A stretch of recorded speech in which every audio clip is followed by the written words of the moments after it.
Well, hi, I'm going to begin. I realize people are still online getting a little food, and people are going to be eating, and panels will be talking while you're eating, but that's what we do weekly, because we have really just one short hour, and I think you'll find this one quite intriguing and raise a number of questions on your mind that we'll have as a conversation. As even as others come in, please join us. But I want to welcome everybody to the USC Dialogue Series. We're calling it this year. It has been the Road to the White House 2012. And for those of you who are new to this joint effort today, this is a joint effort of the Dornsife Jesse M. Unruh Institute of Politics, the Annenberg Center on Communications and Leadership and Policy, and the Judith and John Bedrosian Center on Governance and the Public Enterprise at the Saul Price School of Public Policy. I'm Dan Mazmanian. I'm director of the Bedrosian Center, and I am pleased to welcome all of you and to introduce our panel and our topic today. Let me just say first about the topic, which is China from a U.S. perspective. As I shared with Professor Hickola, who I'm going to introduce in just a moment, intriguingly enough, at least my watching of the campaign on the road to the White House so far this year, we haven't heard much about our relationship with China. And the really important issues involving U.S. and China, basically under which we're in the shadow of those issues every day, but we're not talking about them yet in the campaign. And they have to do everything with trade, with environmental quality, with power, military power, with expansion of China, and possibly the contraction of the United States hegemony globally. All critical issues which will be affecting all of us, and we would think would be part of the dialogue of the campaign. I also would like to suggest that now that Santorum is out of the campaign, that Mitt Romney, the major Republican now candidate, is probably going to engage now more directly President Obama in these kinds of issues. So this may be an interesting backdrop to what we're going to see as the campaign moves forward. That is, from looking at the domestic social issues to the really more profound and longer-term issues facing our society, for which this panel is going to shed some light.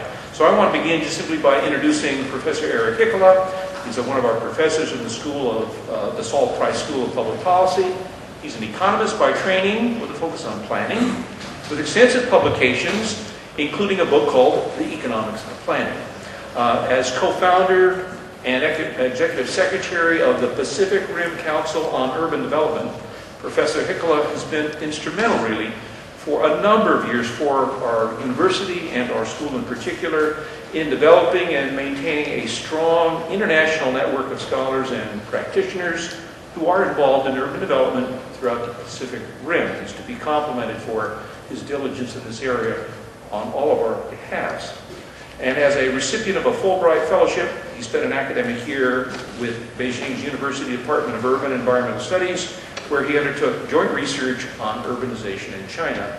And as I recall, now 7 years ago, he hosted me and several others on our faculty on a trip to Beijing in China. Eric, I'm going to turn it over to you to introduce our students and lead in the discussion. Thank you. Thank you. Can everyone hear? Is this on? Yeah. So, well, first of all, thank you, Professor Mazmanian, for the introduction, and thank you all of you for coming. I agree with Professor Mazmanian's comments that thus far we haven't heard so much about China in the presidential election campaign. I suspect that that will change over time, but we shall see. However, putting the campaign aside, I note that increasingly we do hear people talking about China. It's coming up sort of ubiquitously. It comes up all the time in the news. And one of the things that we see is that China is often portrayed as a kind of competitor. We kind of talk about it in terms of how it's affecting U.S. jobs, U.S. economy, the environment, and other issues. And indeed, that's what we've been looking at this semester. Those of us who are seated here, all of us are participating in a class that is just nearing its conclusion now, so the timing is very good for this. We're participating in a graduate course on China from a U.S. policy perspective. And so the three young folks who are here with me are all graduate students here at USC who are students in this class, and a number of others in the room here I see are also students in the class, and I'm very happy that they're able to join us as well. And so they are from my left here, Caroline Kim and Luyang Liu and Joshua Harris. Joshua and Caroline are both Master of Public Administration students here at the USC Price School. Luyang Liu is studying her master's degree in economics here at USC. They're, I think, representative of the broader pool of students that we have in the class, and I asked them if they would join and help join in the issues, and they're kind of, I think, in many ways representative of the kinds of discussions that we've had in class. So I'd like to begin by, well, first of all, telling you what we've done, just very briefly. Each week, we've looked at a different departmental perspective. So beginning with the Department of Agriculture and then moving to the Department of Commerce and looking at the Treasury Department, the Labor Department, the Department of Defense, and Health and Human Services, and HUD, and looking from all of these different departmental perspectives. Each week we take a look at what is the policy agenda of the federal department as represented by that cabinet post, and how does the rise of China impact upon that policy agenda. And so this is the first time this class has been offered, and I think for all of us it's been quite a learning experience, a rich source of materials looking at both what the department does and how the rise of China intersects with that. And so yesterday, in anticipation of this event, the class as a whole, we stopped and took stock of much of what we've been doing, because in a way we've been diving into the trees, and we wanted to step back a little bit and view the forest, the contours of the forest as a whole. And our assessment was that a number of the issues in which China, the rise of China, sort of comes into the fore in terms of U.S. policy, many of them have to do with, of course, the impacts that has on the quality of life of American citizens, those living and working in the United States. And that can be at a personal level, and at a national level, and at a global level. So things such as climate change, but increasingly things like focus on jobs, energy, the trade imbalance, not just with respect to jobs, but things like macroeconomic imbalances are things that come up repeatedly. A second sort of tranche of issues that come up in the context of the rise of China have to do with kind of the operational or transactional facets of this relationship, because China and the US are very different in many ways. They have very different cultures, they have very different levels of economic development, they have very different histories. There's a very different kind of ethos and kind of ideological basis on which the governance structures are founded. And with all of that comes differences in terms of what we mean and how we address the world. So things like standards of food safety or of professional certification, and so many ways of how we look at the world. So just how we sort of communicate with each other and what we understand to be common reference points in order to deal with these broader issues is something that the U.S. government spends quite a bit of time with. How do we certify food safety when we're importing food into the United States? And how do we define what is a criminal if we're talking about extradition treaties that we might have in place? And so these kinds of definitions and standards are part of the meat of, or the day-to-day grist of how we manage the transaction. And so what we found was that a lot of the focus of the US government departments on this are dealing with these very practical kinds of issues. And then, of course, there is the broad contextual approach. We're looking at a lot of the dialogue about US-China, China's rise in the world and how it affects the US partly has to do with the US position in the world. And is the US losing its leading role in the world? And are there alternative paradigms of development and of global engagement that are being put forward? And is it in fact a multipolar world? And if so, how can the US work with other countries such as China? And is China a competitor, or is it an ally? Is it a rival? Is it all of the above? And how do we sort that out? And what does it mean for our transactions? So our take on the readings yesterday was really, as we assessed it, we distilled it into those three. And I'd like to end my brief comments with a kind of sense of what does this mean for how the US might best engage with China.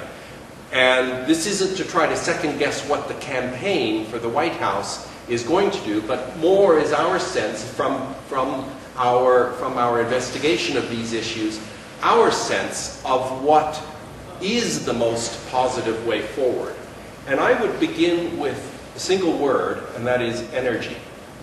It was a revelation to me, and I think to many of us in the class, how often issues of energy security came up in different contexts when we're looking at the economy, when we're looking at military issues, when we're looking at climate change, when we're looking, of course, at energy supply.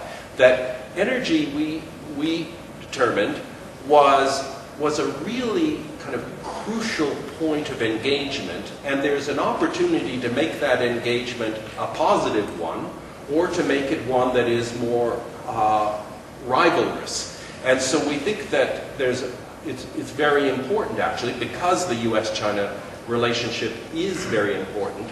It is therefore essential that we look for ways to build on where there is a true and genuine joint interest. And energy is one of these, where expanding the supply of energy, essentially shifting the supply curve to the right, is going to benefit all of us, right? So it's not a rivalry question. If we can work together, for example, through the deployment of science and technology and other means to find ways to effectively shift the supply curve for energy resources to the right, that's going to benefit China and the US in equal proportions, because we're all dealing with markets. Likewise, protocols for how we engage with energy supplies around the world, because part of our reading showed us as well that, for example, when we were reading Department of Defense related works, a lot of those defense works, especially in the context of China, had to do with securing energy supplies. Of course, that's nothing new. The US role in the Middle East has in many ways been viewed through the lens of energy security. But as we look at China's growth, any projection, even conservative projections of China's energy growth are frightening to contemplate in terms of this shifting of the demand curve, which surely is going to mean rising energy prices. One thing then in the context of the election is to have that understood. So ways that we can work together on protocols for securing new supplies and on enhancing supply can have other benefits, because there may be macroeconomic benefits as China, for example, draws on technologies available in the US to, for example, take their coal supplies and provide cleaner ways of generating energy supplies from coal using US technology. That can help address some of the macroeconomic imbalances that plague our relationship. The role of educational exchange. We already have many wonderful students here from China. Many of our students here from USC go to China, including through classes that we offer here. And so there are ways to look for this kind of constructive engagement, and that's what we would like to put forward into this debate. It's very good to start us now. Where do you want to go now with the questions in particular? Well, I thought that in particular the students might like to elaborate briefly on that, and then we could perhaps just jointly explore where there might be opportunities to really advance an agenda and put it on the plate as especially in this election year. Okay, I guess I'll start. Hi, my name is Caroline. A research interest of mine in the past couple of years has been just how China is really challenging the international aid architecture. And I think this is something that has really escaped the policy lens of the United States. It's something that has been on the rise, and it's actually been in existence for a very long time now. But I really do think that it's something that is going to change the geopolitical climate with regard to how the U.S. can now become influential in areas where we're currently not that influential. So I'll start with just a few remarks about, since we are talking about the road to the White House, what do voters think about China? What are we as Americans thinking with regard to China's rise as a global power? There was a major study done by the BBC. It was administered first in 2005 and again as a poll in 2011. And it was assessing just the climate of voters, not just in the U.S., but all over the world, about their opinion of a rising China. Since 2005, we've seen an exponential increase in the negative opinion about how people perceive China's rise as a military power and as an economic power. I think this is something that's very significant, because for voters, when we think about policy, we might not be focusing so much on China currently because we're very concerned about our domestic politics and economics. But this is something that that we interact with every day. So if you wanted to look up that study, you could type in BBC poll, China's rise to power, and you would be able to find it.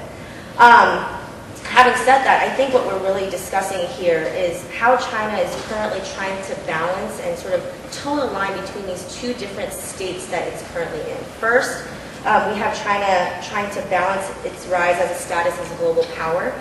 We see that they're trying to maneuver and sort of wield power in certain areas, and we see that particularly with regard to trade policy and energy policy, like Dr. Hekula has mentioned. China has been able to achieve a lot of its national interests and in some ways be able to coerce other states to comply with some of its interests more effectively now than it did a few years ago. And then on the other side of that coin, we see that China still is trying to strategically leverage its status as an emerging economy. We see this with regard to environmental policy, where China still categorizes itself as a developing country and is allowed to have a certain level of emissions so that it can continue to grow economically. And we also see this in the context of aid allocation. China is often able to strike a relationship, like a South-South type of partnership, with developing countries, and they're able to say, hey, we're a developing country, you're a developing country, we can really help each other out. And it really becomes a discussion of mutual benefit, which is something that's markedly different from the way that the U.S. allocates its aid. So I think it's just how the U.S. can help moderate this role that China is trying to play on both sides of this coin. And I think China really does have some strategic and very critical choices it needs to make in the next few years with regard to how it's going to wield its power and how it can transition itself out of that emerging country status to more of a global power. Caroline, you've raised a number of issues, and I'd love to myself ask questions, but I'm going to resist. And I'm sure others will too, because it's not only its foreign aid policy, but your notion of its changing perception of China. And that is a backdrop to this campaign in the future. And it's curious how candidates may exploit that in an unfortunate way, as opposed to the way Professor Hekula was suggesting, which is how do we find a positive path forward. But with that said, I want to turn to Liu Yang maybe, possibly next.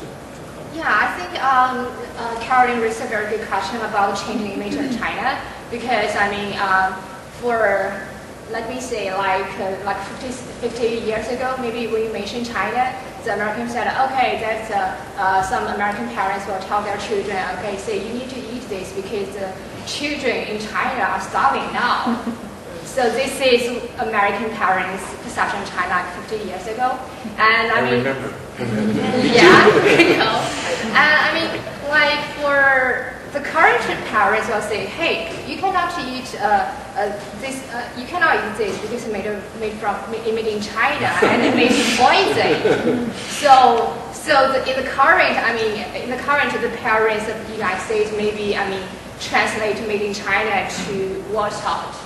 And maybe for our generation, so I think the perception of China will be totally changed because you see, for each of us, we interact with Chinese students every day, and like USC, we offer so many classes about China to enable our generation to critically think what China it is. What is real China? It's not.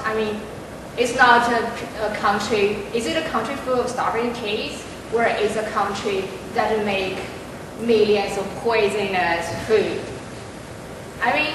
Yeah, so for my generation, I really hope that young people in the United States and also young people in China can think critically, what is real China?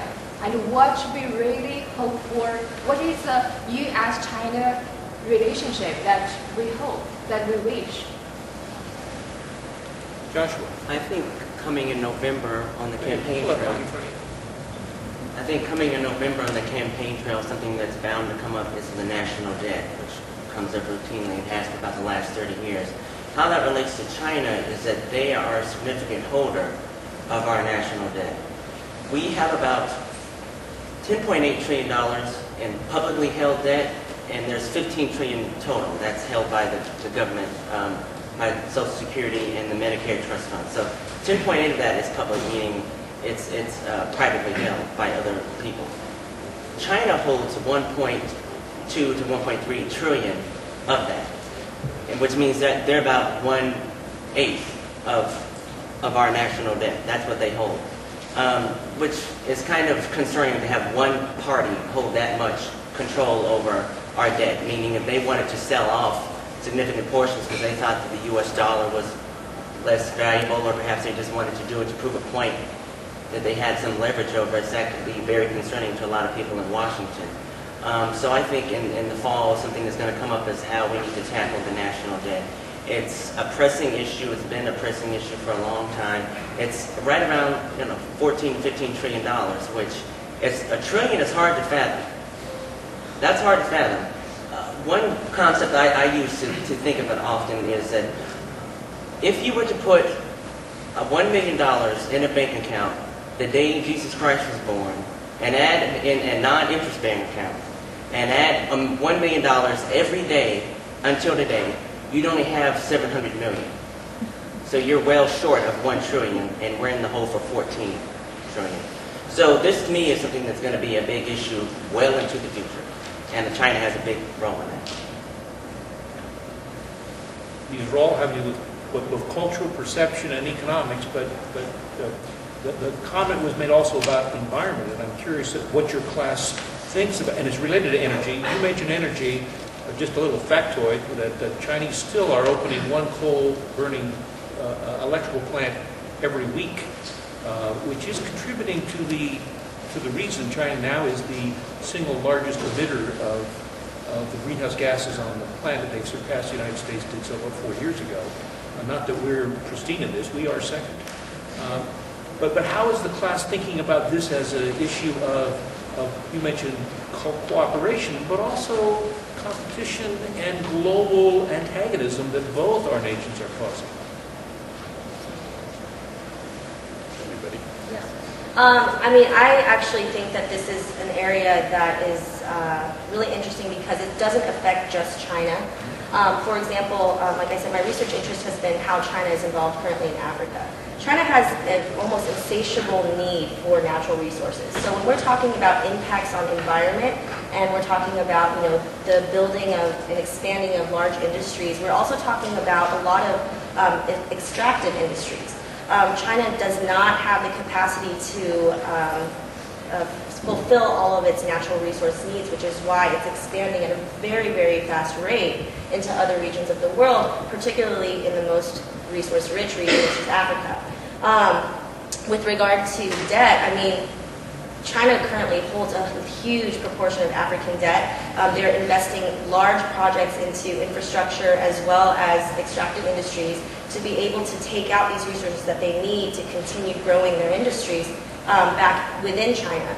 And I think with your question with regard to the environment, we're talking about not just impacts on environment within China, we're also talking about impacts on environment in other regions of the world. And this is something that we have not yet thought about. And how that relates back to the United States is that, I don't know if people know that 15 to 18% of oil imports into the U.S. actually come from Africa.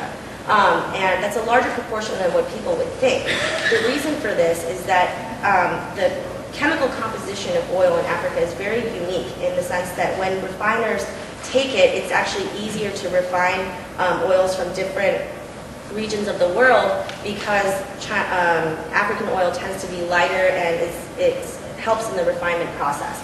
As resource need grows, as energy needs grows in the United States, we are going to need to really think strategically about where we're going to get these resources. I really feel that Africa is one of these regions of the world we have not yet thought about. It's not been publicized in policy yet. But if China is investing all of its money into developing the oil industries in Africa, they're nationalizing these industries, they own these industries, then what does that mean for the United States? So there's environmental implications as well as implications for energy policy and just geopolitical considerations. We're being crowded out. So I think this is actually a point of contention and competition. Douglas, go ahead. Yes, some of the comments here earlier, as Joshua was mentioning the importance of the national debt, and also just in the context here of the democratic process we have in the United States. I like to use a simple analogy, and although it's a fairly simple analogy, my sense is that it actually captures some of the essence of the problem fairly well, and that is of a kind of a shopkeeper. That imagine I'm a customer, and imagine that Lu Yang is a shopkeeper who happens to be Chinese, and so I go to her and I buy goods from her shop with IOUs that I write. And so she's got a stockpile of these IOUs, and I've got consumption well beyond what I could manage if she didn't accept my IOUs. And so in some ways, we're both happy, we're both getting what we want, right? I'm getting to consume more than I actually produce, and more than I can actually afford. And so I'm, in a sense, able to live beyond my means by virtue of the credit that these IOUs have. She's doing well in the sense that she's got this pile of IOUs that represent wealth, because a bond is nothing but, actually, a promise to pay. You know the expression, my word is my bond. That actually is exactly true, right? The bond is nothing more than a promise. So she's wealthy because there is a market, in fact, for these IOUs that I give her. But we've seen in the context of Europe, a developed country, that developing, very much part of the developing world, that we are not immune to markets at some point deciding, well, I'm not so sure if I want to keep buying all of those promises, because we don't see the capacity to actually pay back. And in fact, we see structural conditions in place that show that we're not in a position to do so. And I think this is very important for us to recognize, that us here in the United States, especially at a time of an election, because I do spend a lot of time elsewhere in the world looking at different systems, including China. And it does make me ponder about the role of democracy as it's exercised here in the United States. And a conclusion I keep coming back to again and again and again is that democracy is a kind of political system that is full of promise, and it has, it's anchored in something, very solid, which is the voice of the people. But it requires responsibility on the part of those of us who exercise this franchise to vote. And that if we allow ourselves to be persuaded that we can continue to, in a sense, consume beyond our means, and that then, in a sense, we deserve the rude awakening that's coming. And that, in turn, always brings me back to the very valuable role of education. It's one of the reasons I feel, eager to come into work every day, is I do feel that this kind of exercise, and I do compliment the Bedrosian Center on raising this, not just in the context of China, but a whole range of issues that we're facing in election time, that the real onus is on us. And so I think that means that the onus on us is not to allow potential political leaders to get into office by pointing to someone else and saying, China's the reason that we have this deficit. It's part of the whole package. But if we don't look at ourselves, and if we don't address our own issues, then we're in trouble, and the democracy is as well. So that's why I think this kind of forum is very important. You actually move us into this. I think it's time to turn to questions and comments from the audience, but may I take the liberty of just asking, so given what Professor Hickerman just mentioned, and the question just raised about the deficit, not only being held by China, but its scale and size, and I heard something about being responsible citizens. But I think that means I consume less. I'm not sure. So how many of you are willing to voluntarily consume less on behalf of the national government? I mean, I think we have a conundrum. Well, if you will. But it will happen. See, I didn't say it wouldn't happen. Right. I'm saying that it's to whether think we're responsibly. Yeah. Right. And it's difficult to do when it comes down to, well, then what do I have to forego? What are you asking of me? And it gets translated in a political arena to that question, despite the other things that are going to go on. Could I just use one small example? Sure, go ahead. Then we're going to turn over. Yes. Just one small example for both. I mean, a good example of that is energy prices. This is extremely unpopular even for me to say here, but I'm not running for office. But if I were running for office, it would never work. But having a $5 or $6 per gallon energy price could, in fact, be the foundation of a lot of the solutions for the problems that we're addressing. But try to get into the White House running on that platform. On that, let's open it to questions, and when you do, please just give us your name, and do we have any mics? So project, please, your voice. Okay. My name is Julia Capizan, in Seoul Press as well. And my question is for Dr. Hekula. Could you clarify what you meant when you said finding ways to shift energy reserves to the right? Just shift the supply curve. I guess I'm sort of, Yeah. so if we have a supply, yeah, so I forget, but the supply curve essentially tells us for a given price how much quantity is forthcoming. So the idea is that by shifting a supply curve to the right, what we're doing is making more resources available at any given price. And one way to do that is through technologies. So if we have more advanced technologies for drilling or for accessing hard-to-reach energy resources, that's an example of shifting the supply curve to the right. There's a question back here. Go ahead, I didn't see it. Where were you? I'm Sal, This gentleman. I'm a junior in Marshall. This is also for the professor. Professor, you mentioned sort of a gas tax and a $4 to $5 or maybe $5 to $6 price of a gallon of oil.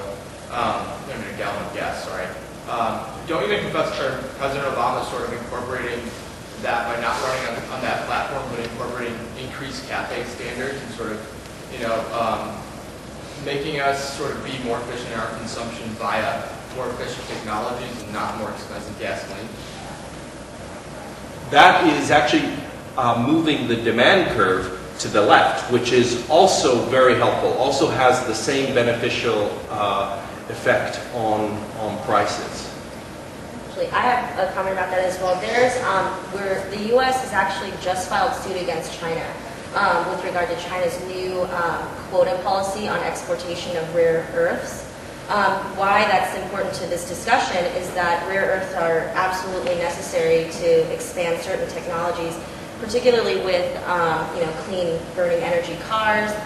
Any kind of science, research and development endeavors do require, a lot of them with regard to energy do require rare earth minerals. And I think that this is, again, a case where we really need to think strategically, because we are trying to expand different ways of finding, efficient sources of energy, and to shift, like Dr. Hecula said, shift that demand curve so that there's less demand for certain types of energy. But we really do need to collaborate with China on that front, because quotas on that kind of mineral is definitely going to hurt our ability to invest in those types of technologies. To speak to what you brought up, I've actually in the last couple of years seen, over the last couple of years, I've actually seen several studies that suggest that by increasing in efficiency of the use of energy, it actually causes people to use more. So it doesn't always, like total usage actually goes up because people think it's cheaper or it's more efficient, and I can use more and more of it. It actually just drives its use up rather than actually curtailing people's consumption of it. Over here. The discussion. Your name? David Gassett. I'm a PhD student at the Prep School.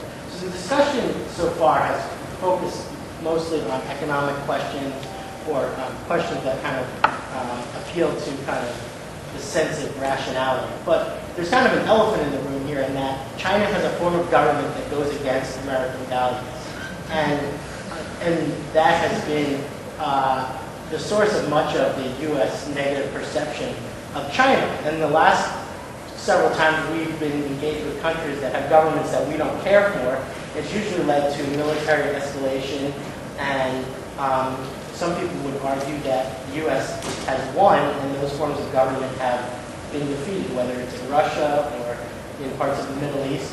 So what makes you think that it's going to be different with China? Why isn't the U.S. just going to use this as the next impetus for military escalation and defense rather than economic engagement? I think the difference between what's happened in the past and what's going on now goes back to the national debt. They hold 1/8 of it, so we're not likely to start a fight with someone like that. And it's not in their interest to be in conflict with us either, because it hurts. We're the number one consumer of what they export. So clearly, there's going to be they're extremely dependent on exports. So if their number one consumer is at war with them, clearly we're going to stop buying from them.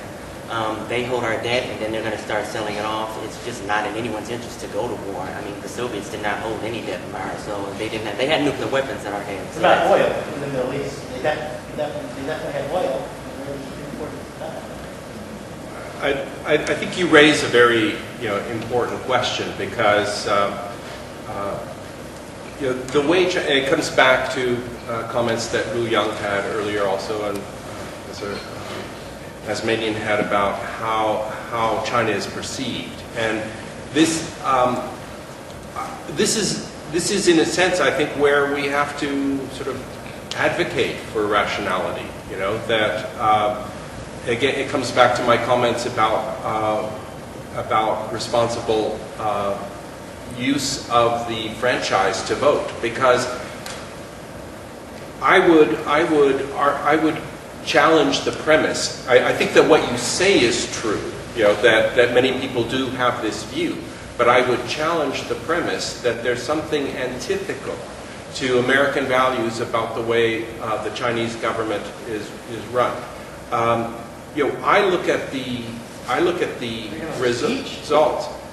Actually, I look at the results. I look at the fact that even over the course of my direct observations, at the time of my direct observations, and I love to read the history of the area. If I take a 100-year view, this is amplified even more. But what I see very clearly with my own eyes is the average quality of life in China for the Chinese improving. I see it very clearly, and I see that. I ground my assessment of what kind of what kind of governance structures they have, as opposed to sort of ideology, and including things like freedom of speech. The fact is, the range of conversation I have with people in China, not just those who are here, studying alongside you all, us all, is the range of conversation I have with colleagues, both colleagues in the universities, with students who are there, and with people whom I just sort of encounter sort of in day-to-day transactions. China, it's very broad, it's very wide open, it's very informed, well-informed. To think that, you know, there's this sort of oppressive state. We have murders going on around us here. I consider that to be oppressive state. That, you know, if I think about what is being delivered to its people, you know, whether one is better than the other, I don't say. As I say, I think there's much to be said for democracy, but to take the view, and this is what I think is a danger in a time of election, is that it's so easy for those who want to get into office to point to China as a kind of a bugaboo, and they have these alien values, these values that are antithetical to U.S. values. That is so easy to do, and it's so dangerous, and the only thing that can stop us is us saying, we're not going to vote for someone who uses that as a way of explaining why things are not the way we might want them to be here. Anybody else want to comment on this? Well, just to go on with what Dr. Heckler said, okay, I think China is important to the United States. Not only, I mean, with all the debt the United States owing to China, but also China is a huge market. As you see Chinese people's living standards rising every day, and China is become, like, for luxury goods, it has risen to be the top market for luxury goods, and also because I did some research into agriculture economics before. So for agriculture goods, China is now, I think in this year, it's the top importer of United States agriculture goods. China imported 13 billion goods, American goods this year, and despite all the poisonous food or contaminated food, and China only export to United States 3 billion. So for agriculture goods, China is a large market for the United States, made in the United States. And also, I think with the lifestyle of Chinese keep changing, for luxury goods and for our manufactured goods, China is an important market for United States, for made in the United States. And also, I think there are also lots of opportunities for Chinese money to invest in United States. I did some research into Los Angeles FDI. So currently, China is the largest source of FDI for Los Angeles County. But however, the FDI from China enjoys the highest growth in recent years. So I think, we cannot put China as scapegoat for the worsening economic situation of the United States. Can we approach China to a more pragmatic and conciliatory way? Like you say, how can we cooperate to improve United States economy, and how can the two nations benefit from this relationship? So you're making notes. Just really, I don't know how many IR students are in here. I love IR theory, so I'll just break that ego for a little bit. But I think the world is much different now than it was, and I'm talking as if I remember what it was back in the Cold War days, which clearly I have no idea. I don't know because I wasn't there. But I think that when you think about approaches to policy, and particularly diplomacy, it's not as if I, as the U.S., I will sit in my realist perspective where I see the world as this sort of zero-sum game. Everybody has something to win, and in order for me to win, someone has to lose. I am not stuck in that view. It's not, the world is not like that anymore. It's not a bipolar or unipolar world. It's definitely, I would contend that it's a multipolar world. I think nowadays when policymakers really think critically about how to approach China, they'll put on their realist shoes for just a moment and say, okay, if we interact with China in this way, in this adversarial way, what will the response be? Is it going to be more benefit or more cost for us? If I look at the perspective from the neoliberalist or liberal tradition and we say, okay, well, what would it look like to be more cooperative? What benefits then would I gain from a policy perspective from this approach? And so on and so forth. I think that there are areas of cooperation that are necessitated simply by what Josh said. There are certain things that we've become so interdependent with each other with. It no longer benefits us to look at China as this, you know, weird animal that is completely, just totally contradictory to our values. I don't think that we look at China that way anymore. However, there are other areas of policy where I think that it is a little bit more contentious. I think energy is one of them. Trade and economic policy is another, where we still kind of spar with China in almost a competitor type of, like more of like a competition. So I think that there are certain areas of policy where we need to be a little bit more firm because that's the way that we're playing the game right now. But in a majority of the other policy areas, there's definitely more cooperation now, and necessarily so. Open up other questions, comments. Yes, introduce yourself, please. My name is Annie. I'm a journalism major with a minor in IR. I want to talk about, like, I know you mentioned a little bit about Africa, but like the situation in the Middle East with like Pakistan and how like China has so publicly supported Pakistan and like for a number of years, and like to the extent that they can giving them like nuclear capabilities. Like, how do you think that will play out with like in the zero-sum aspect that there's a limited amount of resources and like both the U.S. and China are fighting for that area? Sure. So China has a very interesting, almost mixed method approach to responding to issues of security. This morning I was just listening to BBC and there was an analysis on what countries on the Security Council are responding to the Syrian crisis and what their positions are. The quote that sort of hung in my mind was the fact that China has been almost non-existent in that discussion, for good reason, because China has a tendency to want to only be involved in things if it's absolutely necessary. We see that with regard to their aid policy, they have a strict, we will not be involved in your domestic affairs policy, meaning we don't want to know what's going on in there, we just want to do business with you, and as long as business is good, we're going to be good. But with other critical security issues, particularly with Pakistan, and you know, there are a number of other areas where I'm sure China is supportive, like I think North Korea is probably one of the biggest examples of this, where regionally, I think this is an area where we see China trying to come out the gate as a global power and maneuver a little bit politically. Let's see how far we can toe the line. Let's see how far we can push our policy until we come into like contact with the U.S. I don't think it's necessarily like they're trying to win a game, but I do think it's an exercise in how much China can begin pushing the bar and the envelope a little bit as a global power. An empirical physical example of this is when, I think in this past summer, China announced or unveiled this huge aircraft carrier, which is, I mean, aircraft carrier, that is a hard power, you know, mechanism. We know that that has everything to do with their military power.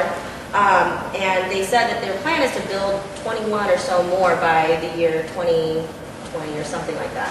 I'm sure I made up that number, but they have plans for this. The only other country in the entire world that has that kind of capacity is the United States. So I think that, again, there's certain areas of policy where China will push a little bit to try and wield its power and flex its muscles, and other areas where it's going to be like, actually, I don't want to touch that. So I think it's really just a sparring exercise. I'm not sure that it's something where China is trying to beat anybody. I think it's really just a test of where are we at right now with regard to how we can maneuver geopolitically. Go back. I'm a journalist. I have a question for Karen. China. My question is, you mentioned the increased presence in Africa. I notices on the ground are Ethiopia's and those roads are owned by Chinese construction companies. Yeah. Do you think Africa is going to be the X factor as far as the competition between the U.S. and China, the so-called competition? And when do you think that it's going to go lower because it's really increasing, as you said, very rapidly? Oh, that's a hard question. I'm not, I wouldn't say that I'm an expert in this, but I've done enough research to know that I think the U.S. is definitely overlooking China's influence in Africa. One empirical way of looking at it is the number of high-level visits, and by high level, foreign dignitaries, whatever level, ministry level, visits to Africa. China has had a lot of high-level interaction with Africa and have had so many diplomatic interactions in the past, I would say, 4 to 5 years. In 2008, there was a memorandum of cooperation with regard to economic development between China and Africa. Because of those different agreements that have happened, both bilaterally and multilaterally with the African Union, you see that China is buying up huge proportions of really, really critical industries. So, for example, in Tanzania, I think China owns something like 70% of the telecommunications industry. So I think that this is not something that has been discussed at length in terms of U.S. policy circles. In 2006, there was a report commissioned by the CFR to really look at how to strategically approach Africa, and China was mentioned in that report. It's called More Than Humanitarianism, and if you're interested, that would be a really good starting point to look at this issue. But I do think that the scarring will come, and I think it has specifically to do with resources, number one, and diplomatic, maneuvering capacity. That, I think, is already happening, but with resources, it's hard to say. I'm not really sure. Eleanor had a question. Oh, yeah. I have a question about... And you are? I'm Eleanor. I'm also a PA student. And I have a question about, one thing always comes up at presidential election is not to spend, on budget and, defense expenditures and stuff. So, one thing that's really unique about, U.S. Military is that it's global presence. And we see that it's changing recently, how U.S. is, one of the bases in Europe is closing, and also China's growing military is posing a threat. And also conflicts with Taiwan, North Korea, and Japan's changing security policies and stuff. So where do you guys see that U.S. is military policies going? All these different factors cyber, military, cyber warfare, and I don't know. Do you have any It's a great question, actually, but let's see if anybody wants to take it on. Do we have anything, John? Yeah, in terms of traditional military power and tactics, I feel that we've actually, over the last year, the United States Navy has shifted their fleets, instead of it being 50-50 in the Pacific and the Atlantic, it's now been shifted over to the Asian side, over in the Pacific. And clearly part of that is to do with what's going on in the Middle East, because every time they keep having to send groups over there, so it just makes sense to have them stationed over there. And also what's going on in the Pacific Rim countries. In terms of any kind of traditional conflict with them, I don't see that to be very likely. Any kind of conflict with them would obviously have to be via either air or water, because there's no way we're going to send a ground contact with a country that has they have a reserve army of 250 million people, because anyone who's any male under a certain age is required to serve. So if something were to spark off, those are just numbers we simply can't deal with. So it would simply be a more air supremacy campaign, and I just don't see anything like that happening. I don't think it's in anyone's interest to go down that road. I can just respond. I think it's a very important question. I think that the last decade and more, U.S. and looking back longer. Who was it? Sun Tzu, the ancient Chinese, the art of war. The trick is in winning a battle without having to deploy forces, and I think that kind of brings us back full circle in many ways. That if we can learn to develop a form of international engagement that works to the benefit of all the parties and makes them see it as in their interest to engage with us on issues such as energy security in ways, because what is clear is, it comes back to Professor Masmanian's question about who would voluntarily consume less. As I mentioned in response there, we will have to face additional scarcity, right? We will have to allocate scarce resources because industrialization is a process that intrinsically requires energy as resource, and the rest of the world is industrializing. The U.S. has already sort of bloomed in some ways back in the Industrial Revolution, and other countries are now waiting their turn, and they feel that they're fully justified in being able to industrialize and experience the same benefits of industrialization as we have. And that is going to, any projections we look at show that the demand for energy resources is going to be enormous. And so how we allocate them, the global structures we have for determining how we manage that scarcity is essential. And the default option is that of securing them through military means. And then that becomes, that's, I think, the situation we want to avoid. And that's why I think this kind of discussion is so positive. I'm watching the time. We have time for a couple more questions possibly. Do we have any more burning questions? Yes, sir. Yeah, I have a question also related to military power of China. In the recent 10 years, the military power in China has been increased rapidly, whether in terms of air force, naval, or the land forces. And there has caused an imbalance between the Taiwan and the China mainland. So how does the United States Department of Defense respond to this situation? Because the United States wants to seek the balance between Taiwan and China mainland. But nowadays, China's military power has increased rapidly. So should the United States take some initiative to providing military assistance to China, to Taiwan, or seeking some other approaches to balance the power between the two regions? Another important issue. Yes. Well, the sort of the guiding principle for the past decades has been the strategic ambiguity that the U.S. has on this in terms of how we might respond there. But again, I think this is a case where working hard to avoid ever having to address this is important. But frankly speaking, I think that the rise of China, the rising military, its rising force, its rising presence in the world is going to, in a sense, corner Taiwan increasingly. That Taiwan's ability to sort of engage the rest of the world, and it's going to have to come to terms in some way with China, and in a way that can both fulfill Taiwan, the aspirations of those who live in Taiwan, and those on the mainland. How that's going to come about, I can't foresee, but It's important. But let me just go down to, at least for our students, Joshua, any final comments? I'd say coming into November, the thing that we should really keep in mind is the national debt. That's important. It has so many implications beyond our borders. We have our own issues to deal with domestically, but I think we need to keep in mind that we need to hold, like as has been mentioned, democracy is an obligation for politicians and for citizens.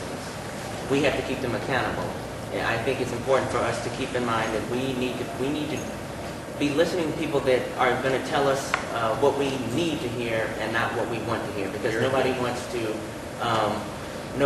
to decrease consumption, and we have a history of profligacy, but that's really something that we need to focus on in the future. Very good, Leanne. There was a question. No, we're going to skip by the questions at this point. Go ahead. Okay. Well, I think what we need today is that we talk about all the strategic plans for how to improve U.S.-China relationship. What we need here is that how the two countries can cooperate in terms of emergency response. Like for this morning, 2 Chinese students were killed near USA. I believe in terms of to respond this emergency, the China government and also Ministry of Education, and here also the universities and also Homeland Security and also LAPD, and will work together to to respond for emergency and also to improve. I think in this response process, the relationship between the two countries will improve. Like what we see in the event of 9/11, China and the United States find a new topic to work on, which is terrorism. So which launched the cooperation in the global fight against terrorism. So I think beside all the strategic plans that we can think of right now, so in terms of emergency, the two countries really see a lot to go together to work on. Very good. Caroline. I think that with regard to the U.S. policy process, I think that one thing that kind of is not in our favor with regard to our relationship with China is the fact that a lot of American legislation and policy is done with perspective on past precedent. So we're not a very forward-thinking policy culture. We typically are more responsive and reactive. And I think with issues like our geopolitical influence in Africa and other regions of the world that are, I think, really declining at our expense and really rising with China, I think that the U.S. would benefit from being a little bit more forward-thinking about what it means to be losing out on the opportunities to influence in certain areas of the world that could very much become strategic regions of influence for us in the future. And I think with regard to the White House, I think that this is something that is going to become an issue in the next few years. You know, the moment of an election we can think of as an educable moment in our society and elsewhere.